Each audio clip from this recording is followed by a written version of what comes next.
Frank, feeling tip-top, smiling and confident, is up long before trial. Atlanta, Georgian, July 28, 1913. Frank was escorted from the tower to the courthouse shortly after 6 o'clock in the morning, nearly 3 hours before the trial was scheduled to begin.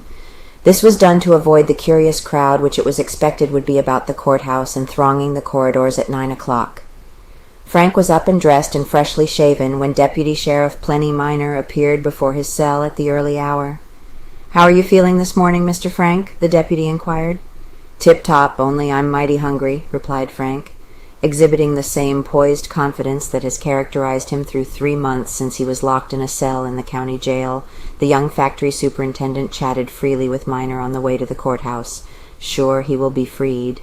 He was attired in a natty light gray mohair suit and wore a fancy gray tie. His face was fuller, and he appeared slightly heavier than when he was arrested shortly after the murder of the Phagan girl. He seemed cheerful and in the best of health. "I am very sure of acquittal," he said as he arrived at the courthouse. "I am glad that the trial is about to begin after this long wait. I have no fear of the outcome. I am not only innocent of the terrible crime, but I am innocent of any knowledge of it, save as the information has come to me since the officers came to my house that morning 3 months ago." At this moment E.C. Essenbach, a relative of Frank, appeared with a tempting breakfast which was spread in the prisoner's room at the courthouse. Frank gave ocular proof that his appetite had not suffered from his long confinement as he proceeded to make way with the delicacies prepared for him. Frank greeted his relative cheerfully and conversed with him for more than an hour. The topic seldom was on the crime or the trial which was about to begin. Long before the time set for the judge to take the bench, other friends and relatives of the prisoner had appeared, and some of them were permitted to talk to him.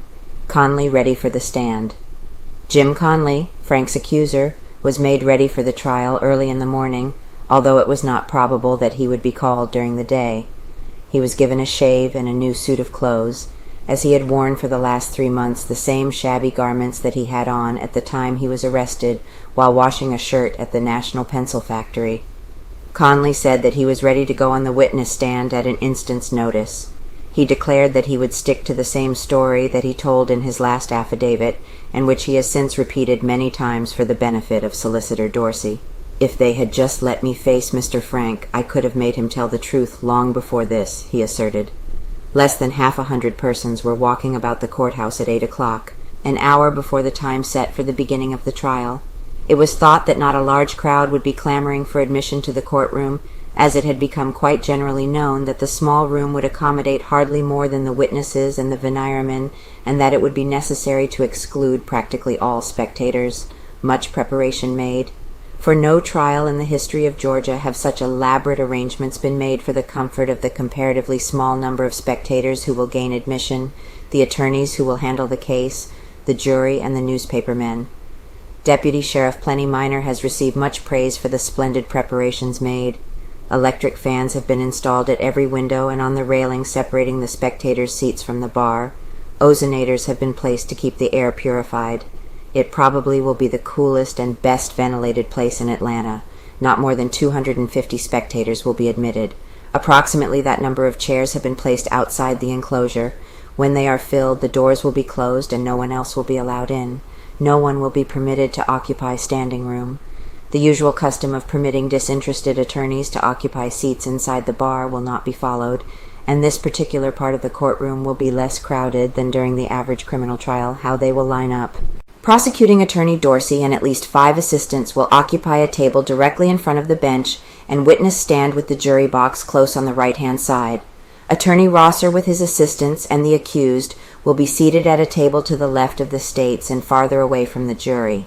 The table for newspapermen is back of the state's table. The arrangements were agreed upon by the attorneys and the judge. The table for the defense was selected by Attorney Rosser with a view to the number of persons who would wish to be near Frank during the trial. Seats have been arranged to the back of the table to accommodate at least 30 persons, friends and relatives of the accused, who have visited him constantly since he was confined at the tower. Deputy Sheriff Plennie Miner, who will have charge of the crowd and keeping order in court, will also have charge of the prisoners. Long before any crowd congregated around the courthouse, Frank and Lee were brought from the tower and placed in the room reserved for them. When court opened, Frank took his place at the table reserved for his attorneys.